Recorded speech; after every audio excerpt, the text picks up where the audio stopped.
El mundo protestante se está preparando para celebrar el 500 aniversario de la Reforma Protestante, cuando Martín Lutero, guiado por el Espíritu Santo, trajo verdades bíblicas cruciales a millones de personas. Verdades que habían estado escondidas bajo siglos de superstición y tradición. Se podría argumentar que el protestantismo mismo nació de las páginas de Gálatas y Romanos hace medio milenio. Y fue mientras leía Gálatas que Martín Lutero fue tocado por primera vez con las gloriosas buenas nuevas de la justificación por la fe. La gran verdad que dio origen a la Reforma Protestante, que libertó de siglos de error teológico y eclesiástico a millones de personas. Y lo que leyó en este libro cambió a Lutero, y el mundo nunca ha sido el mismo desde entonces. ¿Qué tiene Gálatas que lo ha hecho un pilar tan importante de la Reforma Protestante? ¿Por qué ha tocado y ha podido tocar el corazón de tantas personas como Martín Lutero? Ve por tu Biblia y mantente en sintonía.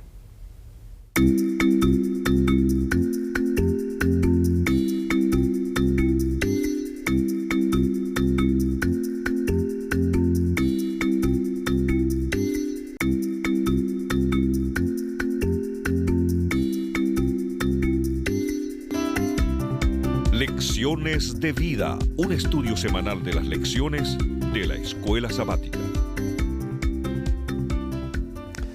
Nuestra porción bíblica central de hoy está en el libro de Hechos, capítulo 11, versículo 18. Entonces, oídas estas cosas, callaron y glorificaron a Dios, diciendo: de manera que también a los gentiles ha dado Dios arrepentimiento para vida. Como ningún otro texto de la Biblia, Gálatas aborda varios temas cruciales para el cristiano.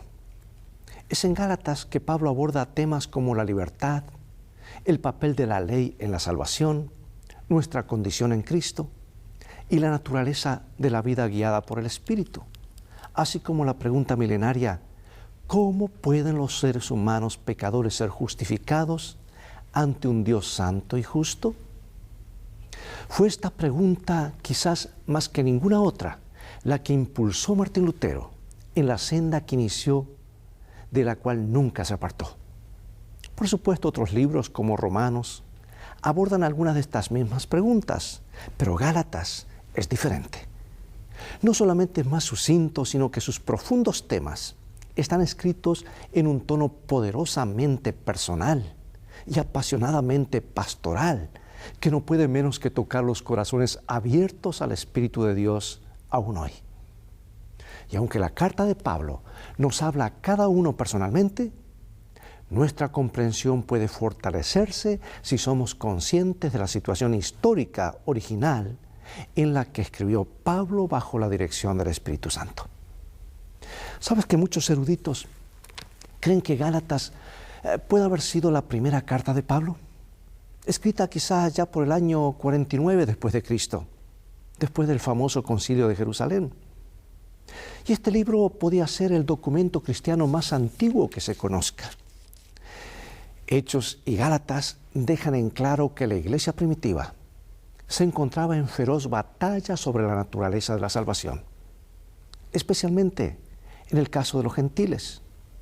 Y según un grupo de creyentes judíos, conocidos como judaizantes, creen en Jesús únicamente, decían que creer no era suficiente para los gentiles, que los gentiles también debían ser circuncidados y seguir las leyes de Moisés. Por lo tanto, no es de extrañar que cuando Pablo fundó una iglesia de gentiles en Galacia, algunos de estos judaizantes viajaran allí para poner las cosas en su lugar. No es difícil entender a Saulo de Tarso, también conocido como el apóstol Pablo después de su conversión. ¿Y por qué hizo lo que hizo? Siendo un judío devoto, a quien durante toda la vida le enseñaron la importancia de la ley y de la inminente redención política de Israel, la idea de que el tan anhelado Mesías fuera ejecutado ignominiosamente como el peor de los criminales fue demasiado para que Saulo lo tolerara. No es de sorprender entonces que estuviera convencido de que los seguidores de Jesús eran desleales a la Torá y por lo tanto entorpecían el plan de Dios para Israel. Así que Pablo creía que las aseveraciones de que el Jesús crucificado era el Mesías y de que había resucitado entre los muertos eran apostasía abierta. No podía haber tolerancia para esa clase de tonterías ni para nadie que se rehusara a abandonar esas ideas. Saulo estaba decidido a ser el agente de Dios para erradicar de Israel estas creencias. Así que aparece primeramente en las páginas de las Escrituras como un perseguidor violento de sus compatriotas judíos, aquellos que creían que Jesús era el Mesías. Sin embargo, Dios tenía planes muy diferentes para Saulo, planes que nunca habría podido prever por sí mismo. Este judío no solamente predicaría que Jesús era el Mesías, predicaría entre los gentiles. Saulo de Tarso aparece primeramente en Hechos, involucrado con el apedreamiento de Esteban y luego en conexión con la persecución de mayor escala que estalló en Jerusalén. Pedro, Esteban, Felipe y Pablo juegan un papel importante en el libro de Hechos porque participaron de acontecimientos que llevaron a la propagación de la fe cristiana más allá del mundo judío. Esteban tiene especial importancia porque su predicación y martirio parecen haber tenido una profunda influencia en Saulo de Tarso. Esteban era judío de habla griega y uno de los 7 diáconos originales. Y según Hechos, un grupo de judíos extranjeros que habían venido a vivir a Jerusalén entraron en disputa con Esteban por el contenido de su predicación acerca de Jesús. Y es posible y hasta probablemente inclusive, mejor dicho, que Saulo de Tarso haya estado involucrado en estos debates. Veamos qué cargos se levantaron contra Esteban y a qué nos recuerdan estas acusaciones. Vamos al libro de Hechos, capítulo 6, versículos 9 al 15. Son varios versículos, sígueme. Entonces se levantaron unos de la sinagoga llamada de los libertos y de los de Cirene, de Alejandría, de Cilicia y de Asia, disputando con Esteban, pero no podían resistir a la sabiduría del Espíritu con que hablaba. Entonces sobornaron a unos para que dijesen que le habían oído hablar palabras blasfemas contra Moisés y contra Dios. Y solicitaron al pueblo, a los ancianos y a los escribas, y arremetiendo, le arrebataron y le trajeron al concilio. Y pusieron testigos falsos que decían: este hombre no cesa de hablar palabras blasfemias contra este lugar santo y contra la ley, pues le hemos oído decir que ese Jesús de Nazaret destruirá este lugar y cambiará las costumbres que nos dio Moisés. Entonces todos los que estaban sentados en el concilio, al fijar los ojos en él, vieron su rostro como el rostro de un ángel. La feroz hostilidad contra la predicación de Esteban parece haber sido el resultado de dos cosas diferentes. Por un lado, Esteban despertó la ira de sus oponentes al no darle importancia primordial a la ley judía y al templo, que se habían convertido en el punto focal del judaísmo y eran símbolos atesorados de identidad religiosa y nacional. Pero Esteban hizo más que meramente desestimar estos dos íconos atesorados. Proclamó vigorosamente que Jesús, el Mesías crucificado y resucitado, era el verdadero centro de la fe judía. ¿Sabes? No es de extrañar entonces que eso haya hecho enojar a Saulo el fariseo, cuyo celo contra los primeros cristianos indica que probablemente pertenecía a una facción estricta y militante de los fariseos, llenas de un fervor, yo diría, revolucionario. Y Saulo vio que las grandes promesas proféticas del reino de Dios aún no se habían cumplido. Y posiblemente creía que era su deber ayudar a Dios a apresurar ese día, limpiando a Israel de la corrupción religiosa, incluyendo la idea de que este Jesús era el Mesías. Y convencido de estar en lo cierto, Saulo estaba dispuesto a condenar a muerte a quienes consideraba equivocados. Y ahora, amigo y amiga, una pregunta de reflexión. Aunque necesitamos celo y fervor por lo que creemos, pregunto, ¿cómo aprendemos a moderar nuestro celo al percatarnos de que a veces podemos estar equivocados? Dios mismo tuvo que corregir a este líder de Israel. Él dijo, ¿quién eres, Señor? Y le dijo, yo soy Jesús, a quien tú persigues, dura cosa de dar coces contra el aguijón. Y aunque la persecución de Saulo a la iglesia temprana comienza más bien con la discreción, mejor dicho, era bastante discreto, ya que solo sostiene las manos de los ejecutores de Esteban. Pero resulta que rápidamente se intensifica. Y muchas de las palabras que usa Lucas para describir a Saulo pintan el cuadro de una bestia feroz o un soldado merodeador que está obstinado en destruir a su oponente. Y en la traducción griega del Antiguo Testamento se utiliza la palabra traducida como asolar, allí en Hechos capítulo 8, versículo 3, para describir el comportamiento descontrolado y destructivo de un puerco montés, así como describe. Y la cruzada de Saulo contra los cristianos evidentemente no era un asunto de compromiso o conveniencia, era un plan deliberado y sostenido para exterminar la fe cristiana. Leamos una de las tres descripciones de la conversión de Saulo y observemos qué papel jugó la gracia de Dios en esta experiencia. En otras palabras, ¿merecía Saulo la bondad que el Señor mostró para con él? Vamos a Hechos capítulo 26, versículos 12 al 19. Ocupado iba yo a Damasco con poderes y en comisión de los principales sacerdotes, cuando a mediodía, oh rey, yendo por el camino, vi una luz del cielo que sobrepasaba el resplandor del sol, la cual me rodeó a mí y a los que iban conmigo. Y habiendo caído todos nosotros en tierra, oí una voz que me hablaba y decía en lengua hebrea, Saulo, Saulo, ¿por qué me persigues? Dura cosa te es dar coces contra el aguijón. Entonces dije, ¿quién eres, Señor? Y el Señor dijo, yo soy Jesús, a quien tú persigues.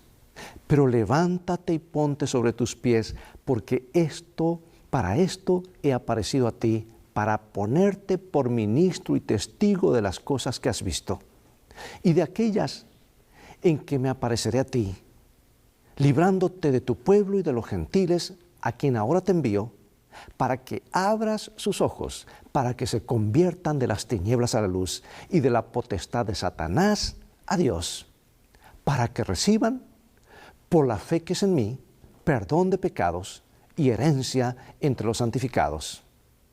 Por lo cual, oh rey Agripa, no fui rebelde a la visión celestial.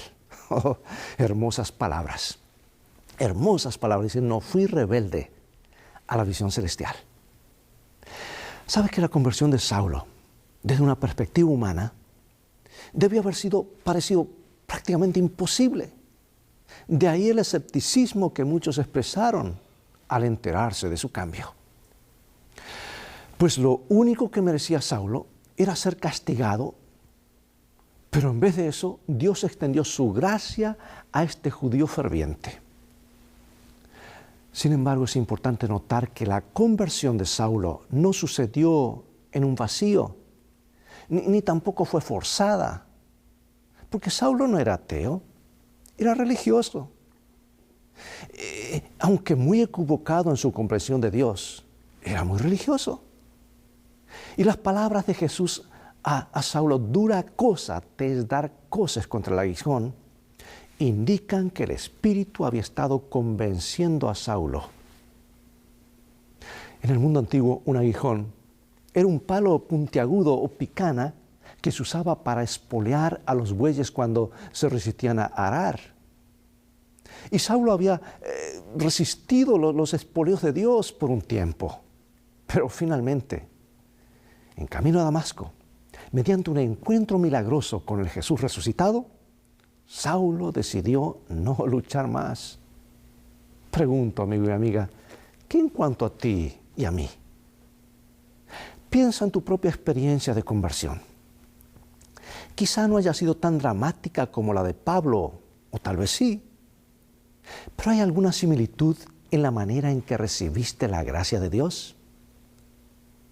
¿Por qué es importante no olvidar nunca lo que hemos recibido en Cristo? Bueno, la historia continúa y se hace más interesante. Y a raíz de su encuentro con Jesús, Saulo quedó ciego y se le instruyó ir al hogar de un hombre llamado Judas y de allí esperar a otro hombre, Ananías. Y no cabe duda de que la ceguera física de Saulo era un recordatorio poderoso de la ceguera espiritual más grave que lo llevó a perseguir a los seguidores de Jesús. Y la aparición de Jesús en el camino a Damasco cambió todo. Donde Saulo había pensado que estaba en lo cierto, había estado sumamente equivocado.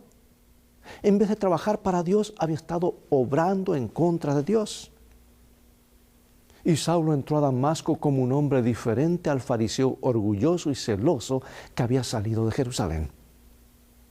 Y en vez de comer y beber, Saulo estuvo los primeros 3 días en Damasco en ayuno y oración, 3 días, mientras reflexionaba sobre todo lo que había sucedido. Imagina lo que debió haber pasado por la mente de Ananías. Él no solo era Saulo, el perseguidor desvenido, creyente de Jesús, sino que era Pablo, el apóstol escogido por Dios para llevar el evangelio al mundo gentil. Sabes, con razón Ananías estaba un poco confundido. Si unos 3 años después la iglesia de Jerusalén fue reacia para recibir a Pablo después de su conversión, podemos imaginarnos las preguntas y preocupaciones que llenaron el corazón de los creyentes de Damasco a tan solo pocos días después que ese hombre había sufrido ese cambio de ese acontecimiento. Ahora notemos también que Ananías recibió una visión del Señor. Dios actúa en su momento.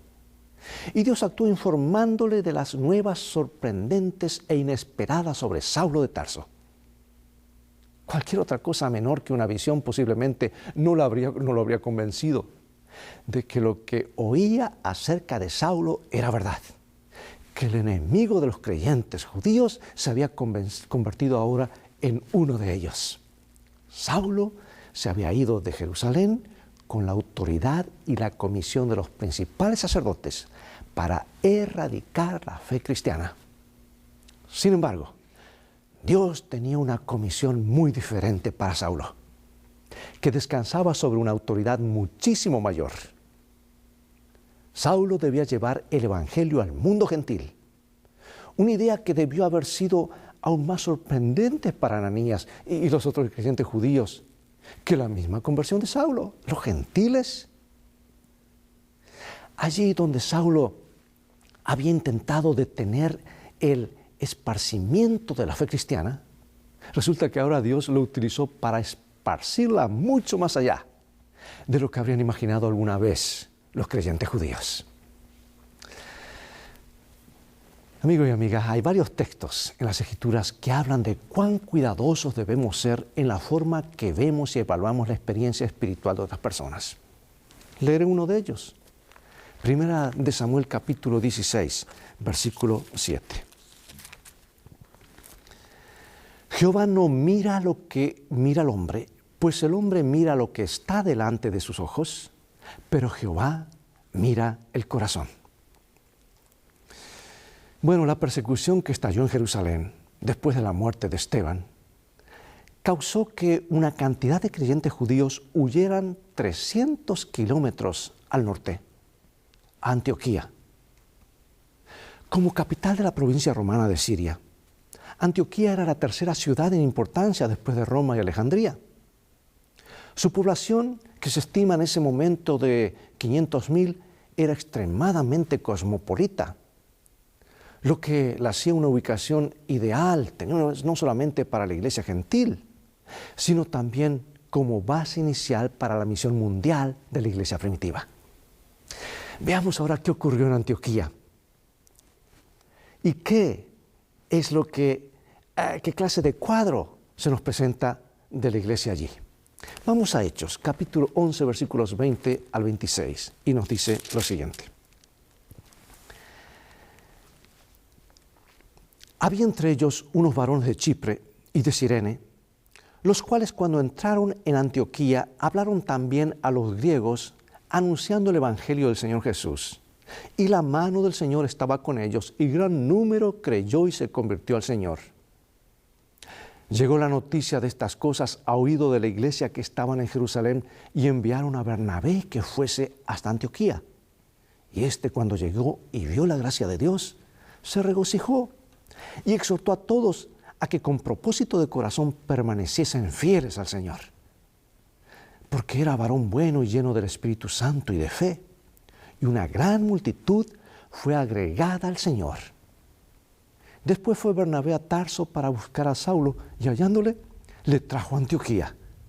Y se congregaron allí todo un año con la iglesia y enseñaron a mucha gente, y a los discípulos se les llamó cristianos por primera vez en Antioquía. El Espíritu ahora procuró llevar el Evangelio a más gentiles aún, utilizando Antioquía como base para actividades misioneras de mayor alcance, más allá de Siria, más allá de Judea. Pregunto, ¿qué podemos aprender de la iglesia en Antioquía? Una iglesia con mucha diversidad cultural y étnica, que podría ayudar a las iglesias hoy a imitar lo bueno que existía allí. Por supuesto, antes como ahora, nada que sea humano es perfecto. Y el diablo se encarga de usar la naturaleza egoísta de las personas para traer divisiones. Y no pasó mucho tiempo hasta que comenzaron los problemas dentro de la comunidad temprana en la fe. En principio, no todos estaban contentos con el ingreso de los creyentes gentiles a la iglesia primitiva. El desacuerdo no era por el concepto de una misión gentil, sino por el criterio sobre el que se debería permitir unirse a los gentiles. Algunos sentían que únicamente la fe en Jesús no era suficiente como una marca distintiva del cristianismo. Sostenían que la fe debía complementarse con la circuncisión y la obediencia a la ley de Moisés. Afirmaban que para ser verdaderos cristianos, los gentiles debían circuncidarse, pero los esfuerzos intencionados de Pablo de abrir ampliamente las puertas de la iglesia para los gentiles, solamente sobre la base de la fe en Jesús, resultó en intentos deliberados por parte de algunos para socavar el ministerio de Pablo. Veamos Hechos 15, 1 al 5. Entonces algunos que venían de Judea enseñaban a los hermanos: si no os circuncidáis conforme al rito de Moisés, no podréis ser salvos. Y como Pablo y Bernabé tuvieran una discusión y contienda no pequeña con ellos, se dispuso que subiesen Pablo y Bernabé a Jerusalén, y algunos otros de ellos a los apóstoles y a los ancianos para tratar esta cuestión. Ellos, pues, habiendo sido encaminados por la iglesia, pasaron por Fenicia y Samaria, contando la conversión de los gentiles, y causaban gran gozo a todos los hermanos. Y llegados a Jerusalén, fueron recibidos por la iglesia y los apóstoles y los ancianos, y refirieron todas las cosas que Dios había hecho con ellos. Pero algunos de la secta de los fariseos que habían creído se levantaron diciendo: es necesario circuncidarlos y mandarles que guarden la ley de Moisés. Ahora, tú dirás que diferente, pero ponte en el lugar de estos creyentes judíos que estaban preocupados por las enseñanzas de Pablo. Y este fue el gran tema de debate en el Concilio de Jerusalén. Y aunque el Concilio de Jerusalén en Hechos 15 se alineó con Pablo sobre el tema de la circuncisión, la oposición al ministerio de Pablo continuó. Y 7 años más tarde, durante la visita final de Pablo a Jerusalén, muchos aún tenían reservas con respecto al evangelio de Pablo. Y de hecho, Cuando Pablo visitó el templo, casi perdió la vida cuando ciertos judíos de Asia gritaron: varones israelitas, ayudad. Este es el hombre que por todas partes enseña contra el pueblo y contra la ley de este lugar. Amigo y amiga, la historia de Saulo es sobre todo una historia de gracia. Dios le mostró gracia cuando ni siquiera lo buscaba y no sentía ni siquiera la necesidad de ello. Y aquellos a quienes Saulo perseguía, o podía haber perseguido, aprendieron cómo uno puede ser genuinamente cambiado por esa gracia y cómo mostrar la gracia ellos mismos. Todos enfrentamos desafiantes situaciones o personas en nuestra vida cotidiana. Pregunto, ¿cómo reaccionamos? ¿Montamos en cólera? ¿Podemos decir ciertas palabras y frases cuando pensamos que nadie puede oírlas? ¿En silencio cuidamos nuestros resentimientos? Este día, esta semana, trae gracia a tus pensamientos cuando te enfrentes a una situación que te sea difícil.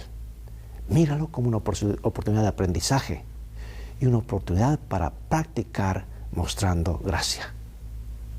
Y ahora, para terminar, quisiera orar contigo y prepárate para estos estudios maravillosos sobre el libro de Gálatas. Oremos. Gracias, oh Dios, por darnos tu palabra, darnos la claridad del mensaje que viene del corazón de Jesús a nuestros corazones. Bendícenos en nuestro estudio, en el nombre de Jesús. Amén. Amigo y amiga, el tiempo se ha ido rápidamente, es todo el tiempo que tenemos. Será hasta un próximo programa de la serie Lecciones de Vida. Invita a otros a que sintonicen este programa.